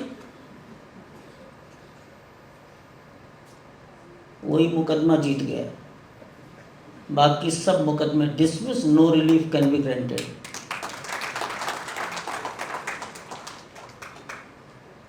और इस प्रकार ये मामला पहुंच गया। किसी ने कहा हार गए, किसी ने कहा जीत गए, हमारे कहा नहीं हम तो जीत गए। क्यों? हमने एक बहुत बड़ी हर्डिल क्रॉस कर ली, एक बहुत बड़ा गड्ढा था, हम कूद के आगे पहुंच गए, बाकी देखी जाएगी। अब 2011 में अपील दायर हुई, 12 निकल गया, 13 निकल गया, 14 निकल गया, किसी की रुचि ही नहीं थी। उसके कई कारण थे। कारण था एक ट्रांसलेशन का, कौन कराए 18,000 पृष्ठ, हिंदी, अंग्रेजी, संस्कृत, उर्दू, फारसी, गुरमुखी,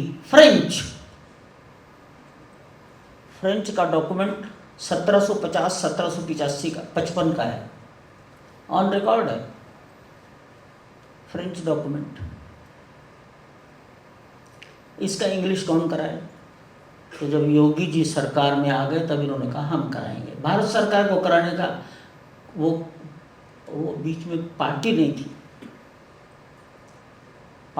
थी, तो उनको कहा कि आप पार्टी नहीं है हाथ मत डालिए,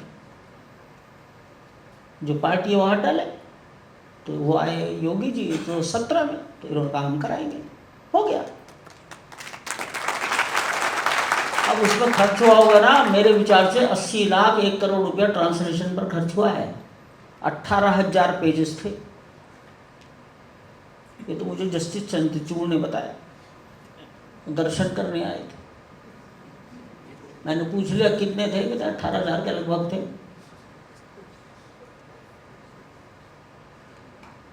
कहीं ना कहीं तो था सबके हृदय में। अब किसी ने बीच में बात डाल दी मीडिएशन। कोई कोर्ट, कोई कानून में रहता होगा, इतना टिपिकल केस है तो मीडिएशन होना चाहिए। चलो भाई ये भी सही। मुझे तो बहुत गुस्सा था। अब मेरे ऊपर भी तो रहते थे ना कुछ ना कुछ। कहले नहीं, सुप्रीम कोर्ट का रिटन ऑर्डर है, you will have to follow. ठीक है सर, फॉलो। अब उसमें बताओ कौन कौन है? आर्ट ऑफ लिविंग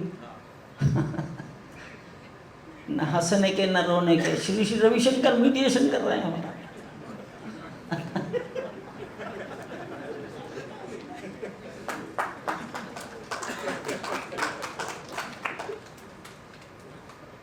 एक और थे हाई कोर्ट चेन्नई के बड़े सीनियर एडवोकेट, जिनको कहा जाता था मीडिएशन मास्टर है, मीडिएशन गुरु। हमने कहा ये कोई पति पत्नी का झगड़ा थोड़ी है जो मीडिएशन गुरु कहलाएंगे। ये सोसाइटी का झगड़ा है, 500 साल से चल रहा है, लोगों ने जान दी है, जान दी है। श्री राम पंचू, बाईदी में वो भी राम थे, श्री राम पंचू, और चेयरमैन थे मिस्टर जस्टिस कलीफुल्ला। वो सुप्रीम कोर्ट के रिटायर हुए थे, चेन्नई में बसते थे। 4.5 महीने बात चलती रही। ये तो समझ गए कि इनको जब तक टैकल नहीं किया जाएगा मामला हल नहीं होगा, लेकिन उनके पास भी कोई रेजोल्यूशन नहीं था।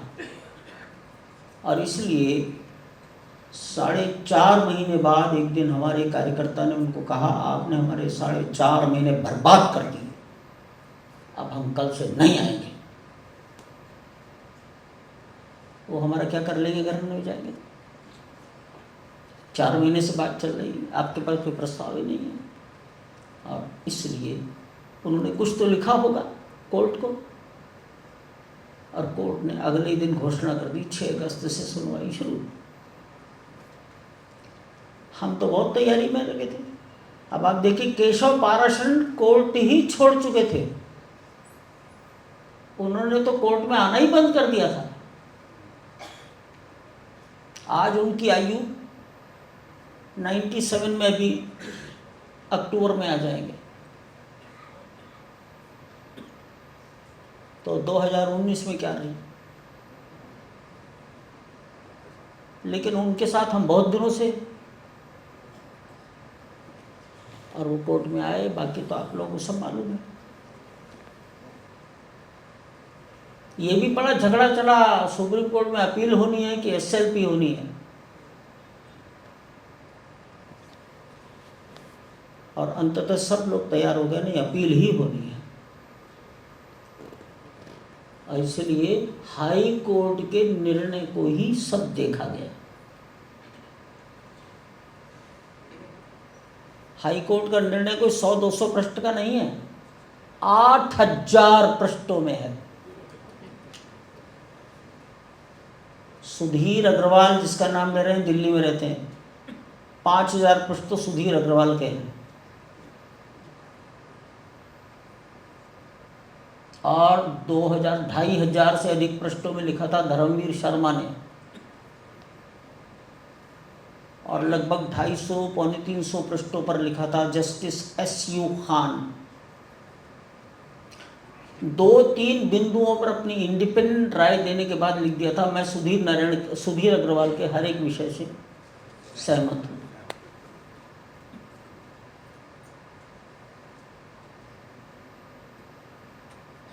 तो एक एक पॉइंट को कितना डिटेल में लिखा गया होगा 8000 पृष्ठों में। इसलिए किसको पलटेंगे, तो केवल सुप्रीम कोर्ट ने ट्राइफरकेशन खत्म कर दिया, और सरकार को कहा भाई आप इंडिपेंडेंट ट्रस्ट बनाइए, ये जो लड़ने वाले लोग हैं इनका ट्रस्ट काम नहीं चलेगा। ठीक है, मुसलमानों को संतुष्ट करने के लिए कह दिया सुन्नी वक्फ बोर्ड को 5 एकड़ जमीन अयोध्या में दे दीजिए, अयोध्या में दे दीजिए। अब यहाँ भी देखिए भगवान कैसे काम करता है। और एक तीसरा पार्टी थी निर्मोही अखाड़ा, उनको कहा भाई आप सरकार जो ट्रस्ट बनाएगी उसमें इनको एक मेंबर रखेंगे।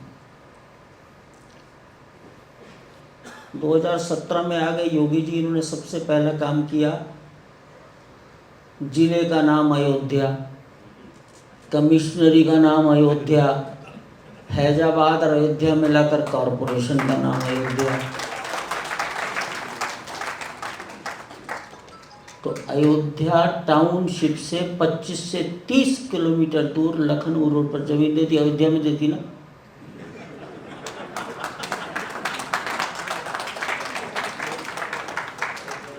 आज तक हुआ वहाँ कुछ भी नहीं है।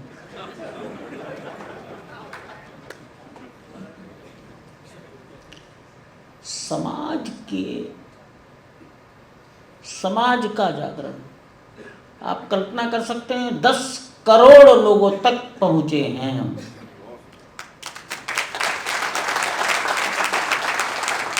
ये मंदिर बन रहा है, किसी गवर्नमेंट का कोई फाइनेंशियल कंट्रीब्यूशन नहीं है। योगी जी ने कई बार दिया है, लेकिन अपने कभी गुरुजी के अकाउंट से, कभी अपने पर्सनल अकाउंट से, कभी मठ के अकाउंट से।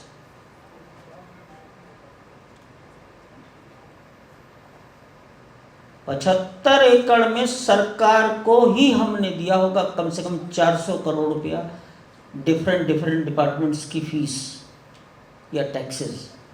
जैसे मैंने एक बार पूरा सब अकाउंट से निकाल कर दिया कि 272 करोड़ रुपया तो जीएसटी दिया गया है।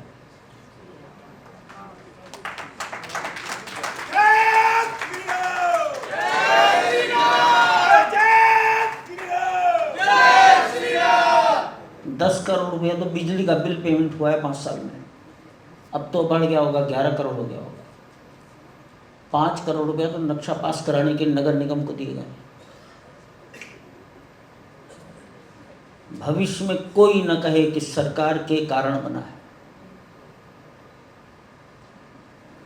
पैसा कहाँ से आया? समाज से।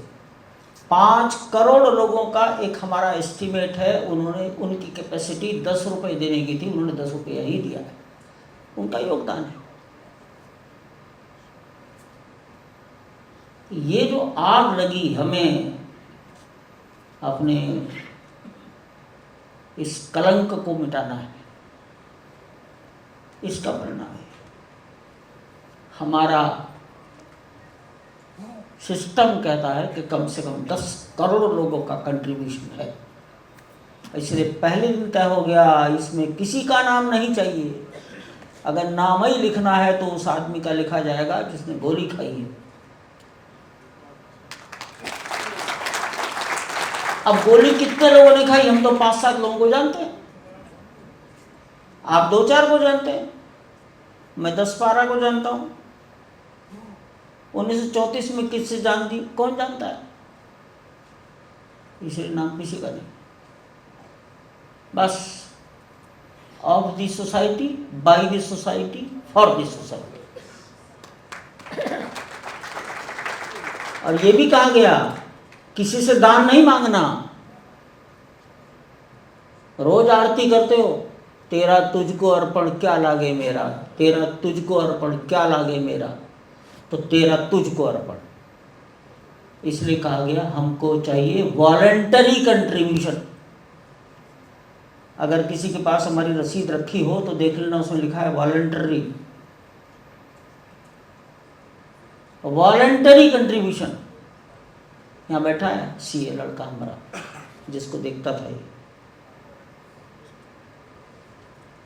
कोई सारे देश में एक भी पैसा किसी के हाथ में नहीं आया। 25,000 ब्रांचेस बैंकों की जिसमें पैसा जमा हुआ है, state bank, bank of Baroda, Punjab national bank, देश की 25,000 बैंक ब्रांचेस में कम से कम 35 से 40 हजार कार्यकर्ताओं ने पैसा डिपॉजिट किया है। 40 दिन का अभियान था। ऐसा कोई देखा है? मंदिर किसी ने देखा नहीं, ड्राइंग नहीं देखी, बनेगा कि नहीं बनेगा यही नहीं देखा, 3,000 करोड़ रुपए अकाउंट में आ गया। जब मार्च 2021 में ऑडिट हुआ तो 2800 करोड़ रुपया बैंक में पड़ा था। ये कहाँ से आ गया? 10 करोड़ लोगों से। इसलिए उसकी ऐसी ही चिंता व्यवस्था की गई और ये 1000 साल आयु के लिए बनाया गया है। हर काम को करने के पहले 1000 साल भूकंप आएगा, हिलेगा नहीं, जल प्रलय होगी, हिलेगा नहीं, सूर्य की किरणें, वर्षा, धूप, आंधी, तूफान प्रभावित नहीं कर पाएंगे। ये कैसे बना है? ये सारा इंजीनियरिंग डॉक्यूमेंट देश की इंजीनियरिंग इंस्टीट्यूट्स IITs को दिया जाएगा। टाटा तैयार कर रहा है इसको।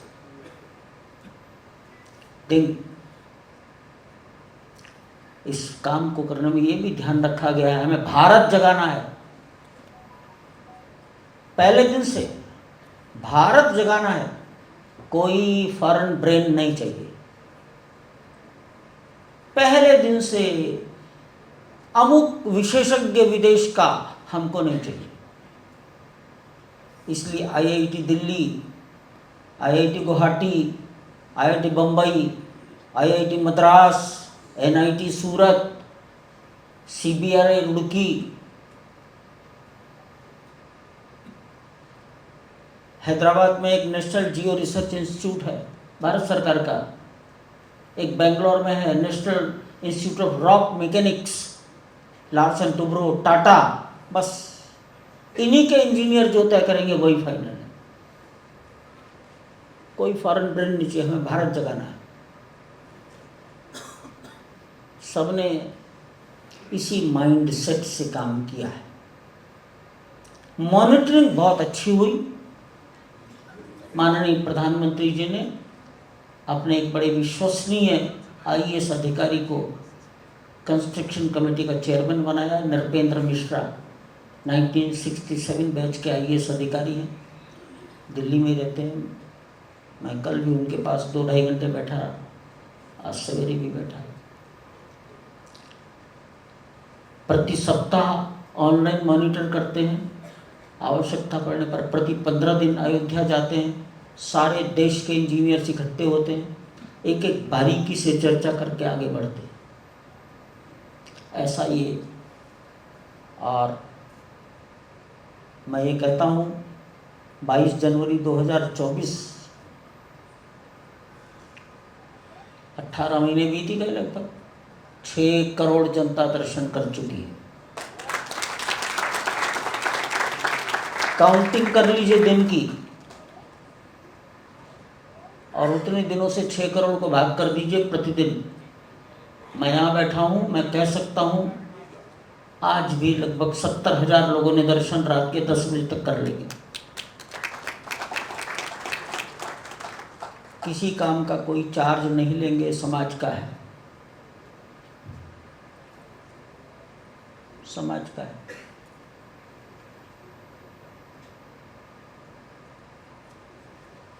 पर्यावरण का चिंतन किया गया है, भूकंप का विचार हुआ है, जल प्रलय का विचार हुआ है, आंधी तूफान सबका विचार किया गया है।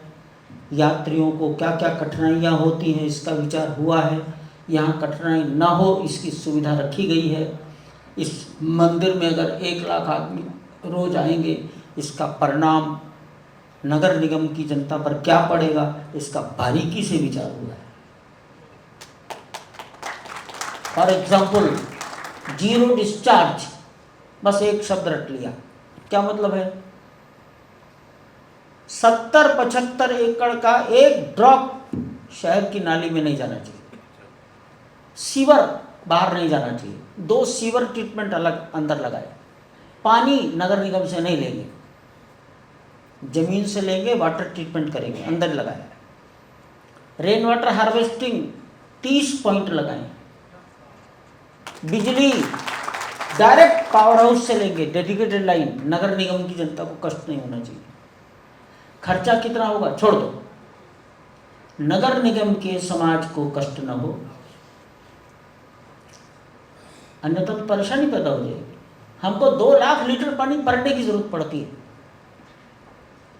इसलिए सबका विचार किया गया है, सबका विचार हुआ है। ऐसा ये है। शेष सांस्कृतिक जागरण तो राम ने किया, राम तो यहाँ बसे हैं ना सबके, अन्यथा ऐसा कौन सा स्थान है जिसके प्रति इतना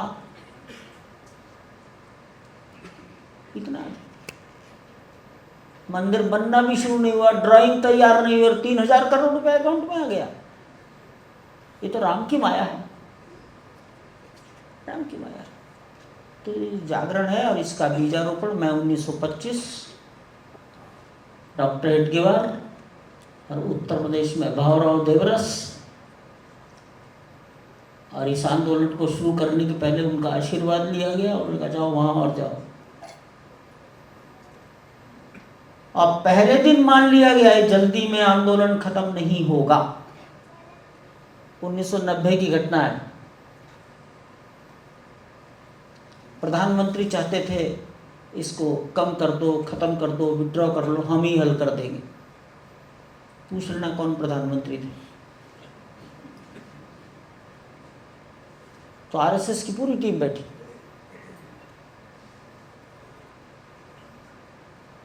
सामने प्रस्ताव रखा गया, बोलो भाई क्या करना है, आगे बढ़ना है कि यहीं रुकना है? और आगे बढ़ना है तो मान लो 20-30 साल अभी और जगाना पड़ेगा समाज को। एक वाक्य में कह सकता हूँ, और लड़ना पड़ेगा। और सज्जनता का मार्ग यही, अभी और समाज को जगाना पड़ेगा। 1990 में 20-30 साल शब्द का प्रयोग हुआ। निर्णय पहला आया हाई कोर्ट का 2010 में, कितने साल हो गए? सुप्रीम कोर्ट का निर्णय 2020, कितने साल हो गए? कोई भविष्यवक्ता थोड़ी थे, रात दिन इसी काम में रहते हैं, यही सोचते रहते हैं।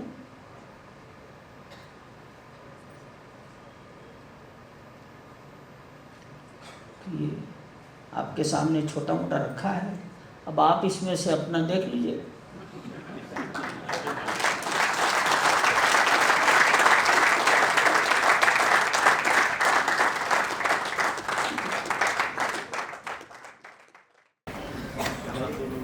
क्या हार में क्या जीत में किंचित नहीं, मेरी आवाज में भी दम आ गया तो कह रहे थे आराम से बोल रहे हो। तो क्या हार में क्या जीत में किंचित नहीं भयभीत में, कर्तव्य पथ पर जो मिला यह भी सही वह भी सही, वरदान नहीं मांगूंगा कुछ भी हो हार नहीं मानूंगा। मुझे लगता है कि हिंदू समाज की जो ये हार न मानने की प्रवृत्ति, जिसका वर्णन 500 वर्ष और 500 वर्ष से पूर्व भी और आगे भी के लिए जो आदरणीय चंपत राय जी ने हम सब के लिए किया, उससे एक विशेष ऊर्जा जो 22 जनवरी को अद्भुत महसूस हुई थी, उसका कुछ जानकारी के रूप में थोड़ा सा आज हमको सबको मिला है। बहुत बहुत धन्यवाद भाई साहब।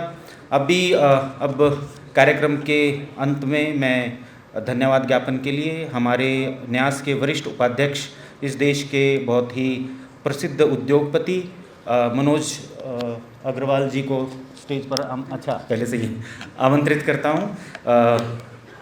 प्रेम रस की धार हैं भाई, आप बड़े भाई आइए। आदरणीय भाई जी, हम तो भाई जी हमारे गार्जियन हैं, पिता तुल्य हैं, तो उनसे ये आशीर्वाद लेके आज न्यास के साथ खड़े हुए हैं। माननीय चंपत राय जी, ओम प्रकाश जी हमारे अध्यक्ष जी, अनिल गुप्ता जी और आप सब लोग इस इतने सुंदर कार्यक्रम में आए, आप सबका पहले मैं मन से आभार करता हूँ। सबसे बड़ी बात क्या है, जो भाई साहब ने 2 पॉइंट मेरे को ध्यान में आए। चंपत राय जी ने इतने विस्तृत में पूरी 500 साल की गाथा सुनाई, बड़ा आनंद आया, बड़ा भाव विभोर भी हुआ मन। पर कुल मिला के एक बात सबसे प्रमुख निकली कि जो 1925 में जो संघ ने, जो डॉक्टर साहब ने बीज बोया भारत पुनरुत्थान का, और भारत पुनरुत्थान का मतलब है हिंदू जागरण, क्योंकि मूलतः यह देश संस्कृति आदिकाल से हिंदू संस्कृति है, हिंदू के बिना ये भारत जागरण संभव नहीं है। और इस यात्रा में जो सबसे बड़ी भूमिका चंपत राय जी और बाकी लोगों की रही, वो जो ढांचा ढहा था, उसके बाद से जो हिंदू जागृत हुआ है, और आज का परिणाम है कि हम हिंदू सरकार देख रहे हैं अपने देश में। मेरा सौभाग्य रहा, जब ढांचा ढहा था तो 1 महीना लगभग मेरे घर पर पूरा संघ विचार विमर्श करता था, क्योंकि उस वक्त बैन लगा दिया था संघ पर, रज्जू भैया, अशोक सिंघल जी, शेषाद्री जी, और मेरा बड़ा उस वक्त सौभाग्य था, मैं उनकी सेवा में लगा रहता था। और वो GK2 में मेरा घर था, तो एक महीना सेवा करने का भी मौका मिला। तो एक सबसे बड़ा जो हमारे देश पर छाप लगी हुई है, भारतवर्ष भारत के नाम से जाना चाहिए, ना कि इंडिया के नाम से। तो मैं सभी से, मैं पिछली बार सरसंचालक जी से भी मैंने यही निवेदन किया था कि हम इतनी बड़ी इंडिया, जो कॉन्स्टिट्यूशन में सबसे पहले लाइन आती है, India is what, is Bharat, तो इंडिया की डेफिनेशन भारत से हो रही है, तो ये स्ट्राइक ऑफ होना चाहिए। इसके लिए मैं चंपत राय जी से कहूँगा एक आंदोलन की और ज़रूरत है। बाकी तो जो 2 अपने धर्म स्थान है उनका तो धीरे धीरे करके हो जाएगा, चाहे बनारस का हो चाहे मथुरा का हो। तो यह एक बड़ी मुहिम छिड़नी चाहिए कि भाई किसी देश के 2 नाम नहीं होते हैं। हमारे देश के गुलामी का नाम हम अभी तक लेकर चल रहे हैं, और हमारी सरकारें हैं। अब ऐसा तो नहीं है कि हम कह सकते हैं कि भाई कांग्रेस की है, अब ऐसा नहीं है कि हिंदू जागृत नहीं है, तो अब क्यों देरी है?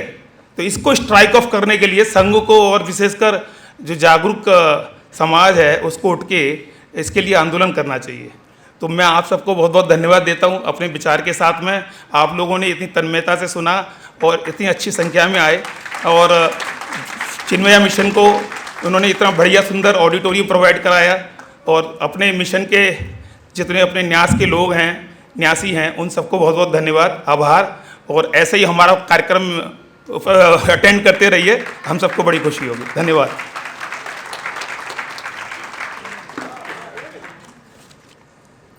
राष्ट्रगीत से अपना कार्यक्रम समाप्त होगा, उससे पहले जयकारे। भारत माता की जय। भारत माता की, भारत माता की, वंदे वंदे वंदे। जय श्री राम, जय जय श्री राम, जय श्री राम।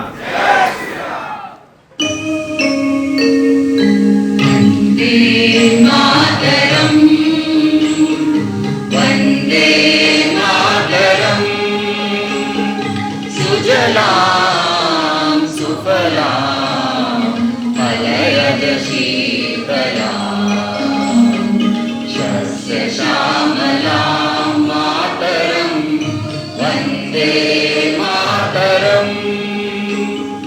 शुभ्रज्योत्स्नां पुलकितयामिनीं कुल्लकुसुमितद्रुमदलशोभिनीं सुहासिनीं सुमधुरभाषिणीं सुखदां वरदां मातरं वन्दे मातरम्। कोटिकण्ठ कलकलनिनाद कराले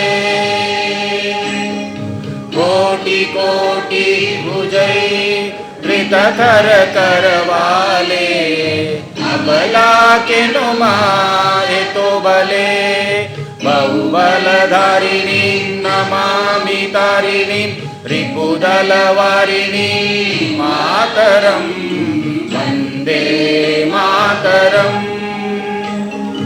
तुम्ही विद्या तुम्ही धर्म तुम्ही हृदय तुम्ही मर्म त्वं प्राणा शरीरे बाहुते तुम्ही मा शक्ति हृदये तुम्ही मा भक्ति तुम्हारे प्रतिमा गढ़ी मंदिरे मंदिरे वन्दे मातरम्।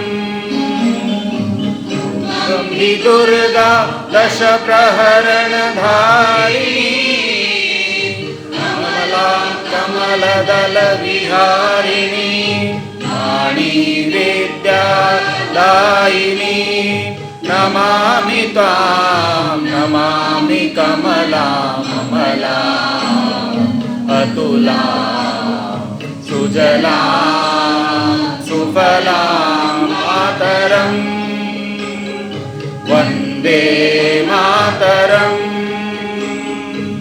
श्यामलां सरलां सुस्मितां भूषितां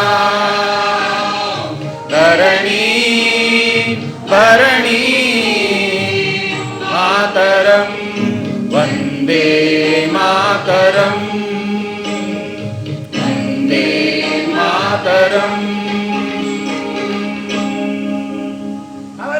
भारत माता की